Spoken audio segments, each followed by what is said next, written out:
It's time. It's time to open your eyes. It's time to open your mind. It's time to grow up and face reality. It's time to lock and load because it's MeatTrapper time.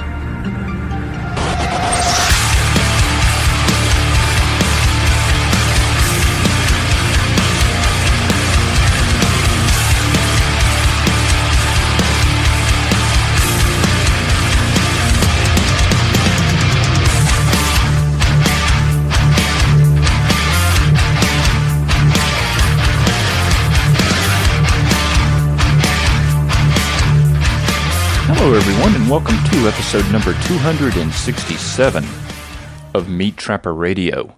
We have got a great show lined up. At least I hope it is going to be a great show. We've got a lot of things to talk about. Let's see, what are we going to do tonight? I'm going to share a story with you that was sent to me by a listener who is a security person, and it's going to be very illustrative of exactly how far our society has decayed and exactly what you may encounter simply going to the grocery store in broad daylight these days. So there's we're gonna talk about that, and then lately I've been over on our Telegram channel, and if you were not a Patreon member or if you are not on the Telegram channel, I think you're missing out personally. But that's just my opinion. But we've had a good discussion on multi-tools. I am in the market for a multi-tool, and everybody's been sharing their thoughts, not only on a particular multi-tool, but whether or not multi-tools are a good idea. It's been a very good discussion over there. And let's see, then we're going to finish up the episode with a submission from Eric the Viking.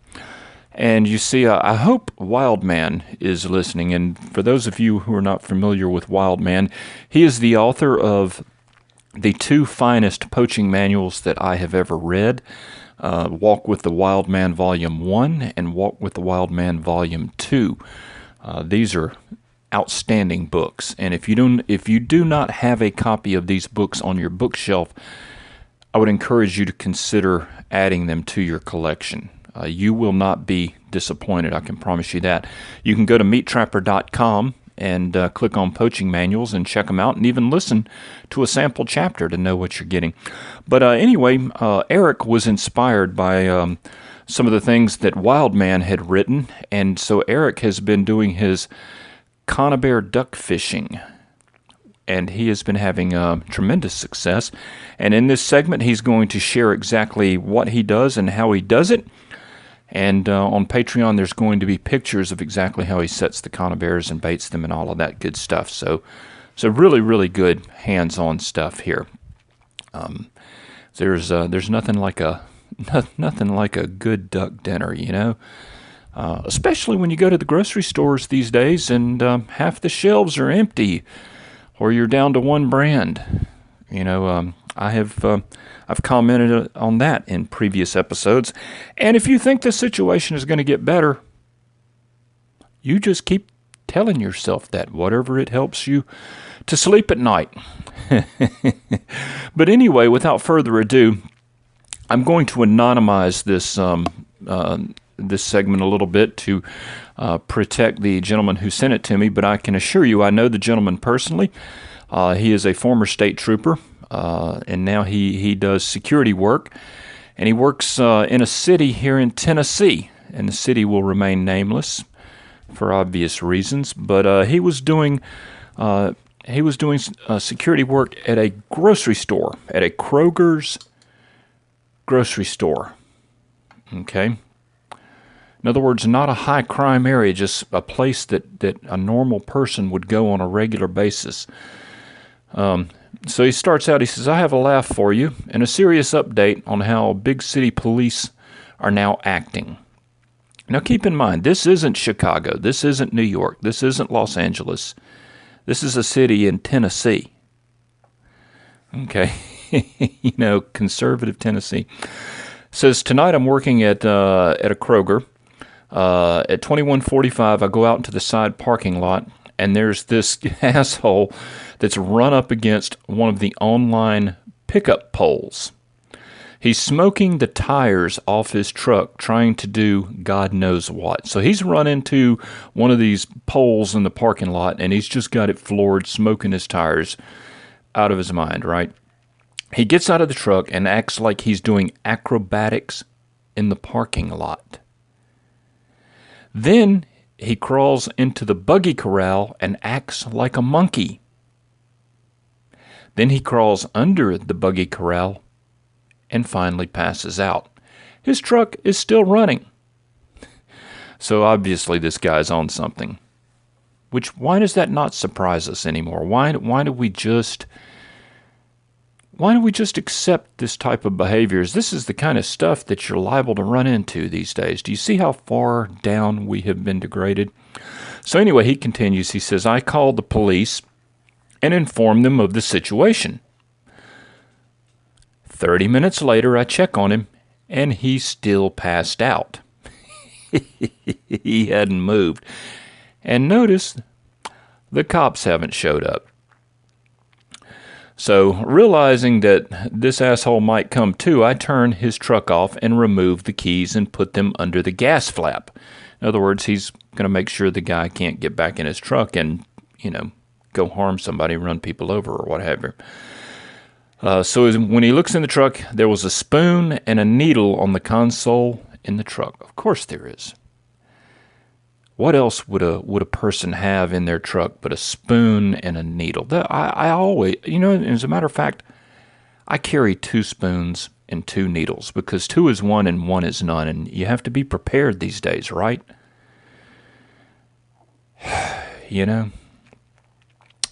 So, an hour after the first call, I call the police back and I tell them what I've done. So by this time, it was time to close the store, so I go in, make my rounds, get everybody out of the store. I go out to leave, and this bastard had come too. He was destroying his truck trying to find his keys. He crawled underneath it, flipped the sun visors down, and looked all over the place. He's like, I can only imagine. He's like, I know I left those damn keys around here someplace. Where were they?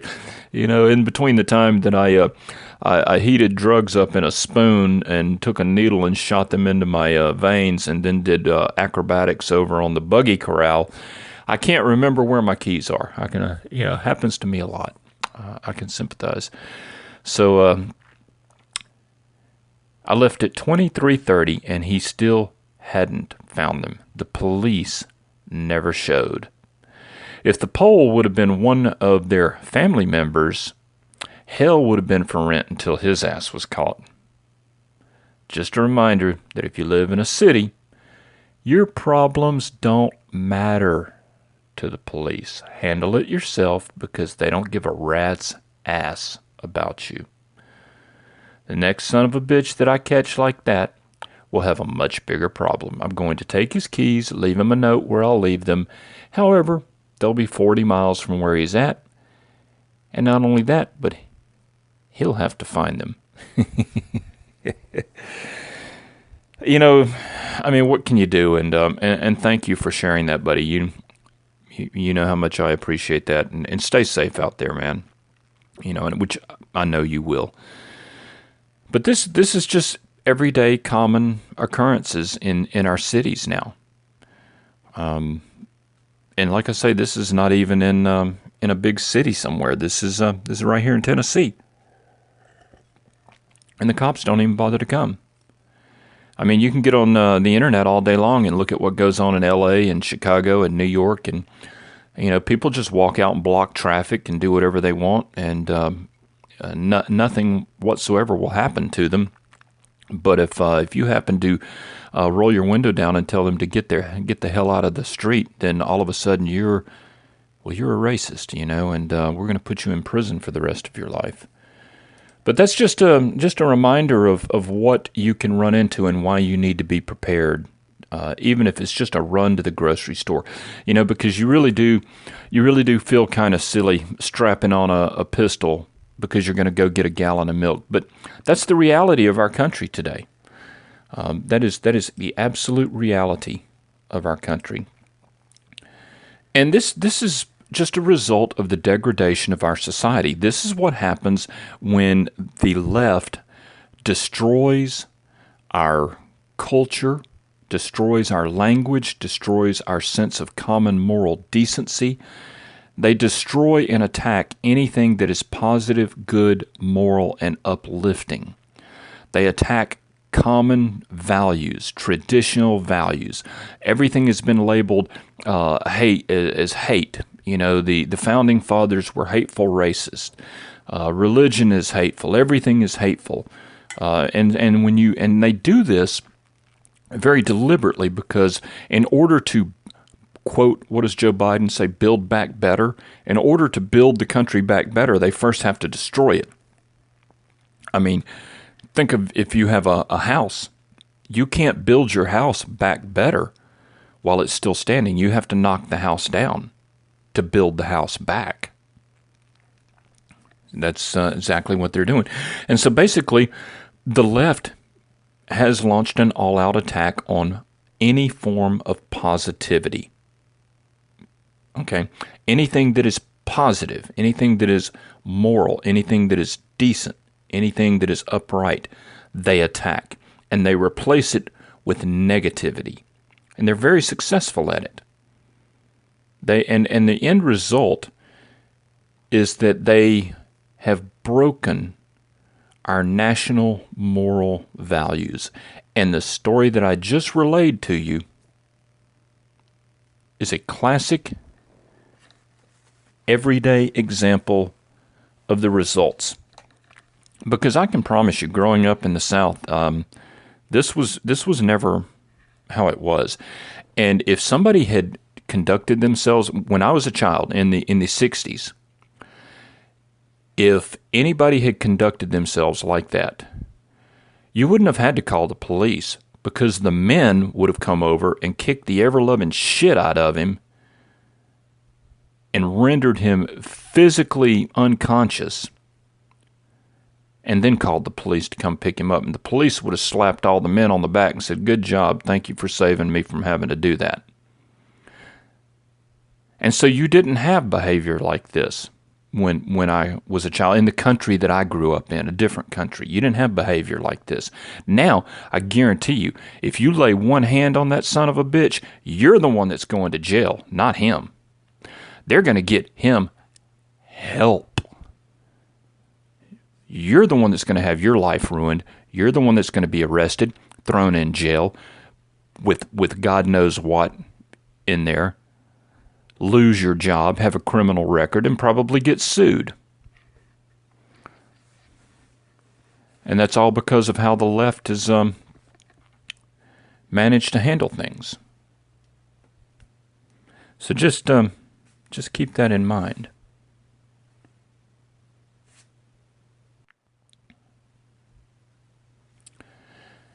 Now, like I had mentioned on the Telegram channel, we have a lot of discussions. We talk about guns, reloading and ammunition and hunting and building log cabins and boats and fishing and beekeeping and tell jokes and just about anything else you can think of. But I brought up multi-tools the other day. You know, I have to admit, I'm not really a gun guy. Okay, you know, there are gun guys, but firearms have always struck me as sort of impersonal devices. Like if I go buy a Glock, you know, which I carry a Glock, my Glock's pretty much just like everybody else's Glock, unless you start slapping crap on it, you know. But to me, I'm a knife guy. I like blades. I like steel, especially custom blades. You know, I just received a new knife from Muskrat Man, and Muskrat Man is the guy who now makes the MeatTrapper knives. And you can find him on Facebook, or you can message me or whatever, and I'll put you in touch with him. But he just does stellar work, just superb work. But there's something about a knife. When I pick a knife up, to me, that knife is a personal thing. It has part of the maker embedded in it, whereas I don't get that with a firearm. So I'm a blade guy. I love blades. I love knives, and I'm always buying and selling them. You know. But so we were talking about multi-tools, and this came up in terms of snaring and that sort of thing. I have a little Leatherman Juice S2, but it's a little bitty thing, and it was a gift. Somebody gave it to me for Christmas. One of those things when people don't know what else to get you, they get you a little something like that. And it's a nice little tool. I mean, it's got some screwdrivers on it, and it's got a little set of pliers, and it's got a little bitty blade. But I just don't use it that much. It spends most of its time sitting in my desk drawer, and it's simply because it's a little bitty thing, and it can fit in your pocket. But I'm already carrying a knife, and when you get down to that little of a tool, the pliers are not that useful. And it's just one of those things that it was neither fish nor fowl. And so I decided that I was going to look into multi-tools. And so I started asking the tribe what they thought. And my primary usage would be as a backup, not as a mainline tool, but as have something on my belt or in my tool bag or in my snaring bag as a backup. And the reason that having a backup is important, and I can promise you, this is from personal experience. If you watch my videos, you see that I use American-made pliers. Okay, I believe in big, solid, heavy-duty pliers when it comes time to go trapping or snaring, to work with that 11-gauge wire, and got the good solid wire cutters, the side cutter linesman pliers, and all of that. But it is possible to misplace a pair of pliers. Just like a jar of lure. It's like I said, I would be lying if I said that I hadn't made a set, then put a jar of lure down, and then gotten up and walked off, got back in the boat, gone on down the river, and get out to the next set and realize, yep, I left my lure back there, or I left my pliers. And of course you can dummy cord your pliers to you, but that can be problematic when you're wearing waders. You're wearing chest waders and all of that kind of stuff. So it doesn't hurt to have a backup. So with that in mind, I was asking what people's thoughts were, and most people gravitated towards the Leatherman brand, and I thought that was interesting. I didn't have one single person reply that they or anybody they know uses a pair of Gerbers for the multi-tool. It was all Leatherman. And the one thing that stood out was everybody said, if you're going to do this, get the ones that have the replaceable wire cutters. And so if you look at like the Leatherman Wave, or what is the other one, 300, I think it's, I forget. But anyway, you can look, and the wire cutters are held in with set screws, and if you were to damage the wire cutters, you can replace them. And most everybody was reporting that when it comes to snaring and trapping, 11-gauge wire is not that big of a deal to cut, but the 9-gauge can be a real pain, and you need to go up. And that's fine, because I rarely use 9-gauge anymore unless I'm using a pre-made snare support. I'm either using 14-gauge and doubling it over when I'm out snaring, or I'm using 11-gauge, and I like 11-gauge a lot. And the other thing that I like having a multi-tool around for is when I'm out on my boat. I do carry a toolbox, because one of the things that we did discuss was that no multi-tool will ever perform as well as a dedicated tool. In other words, the wire cutters on a multi-tool are never going to be as strong as a dedicated pair of wire cutters. The saw or the knife blade or whatever is never going to perform with as much robustness as a fixed blade knife or a full size saw. So this is definitely backup stuff. But the thing that I like, is having it handy, so that I don't have to go dig my toolbox out just to tighten up one screw or something. So if I was out on my boat and my motor went dead and I had to do some serious work, yeah, I'd want my toolbox there. But if I'm just out, motoring around or something, I need to tighten a screw up on something. It's nice to be able to reach in your pocket or reach on your belt and pop that thing out. So it looks like Leatherman is the winner, and I was just curious as to what you guys' thoughts were, and if anybody had any thoughts on that. So, we are closing in on the second half of tonight's show, and we're going to hear from Eric the Viking, and he's done an outstanding segment on Conibear duck fishing. He's using the Belial 110 Conibear with devastating results. And if you look below this in the show notes on Patreon, you'll see a series of pictures that show exactly what he's doing and how he's doing it. And he's bagging those mallards. So if you're a Patreon member, stay tuned.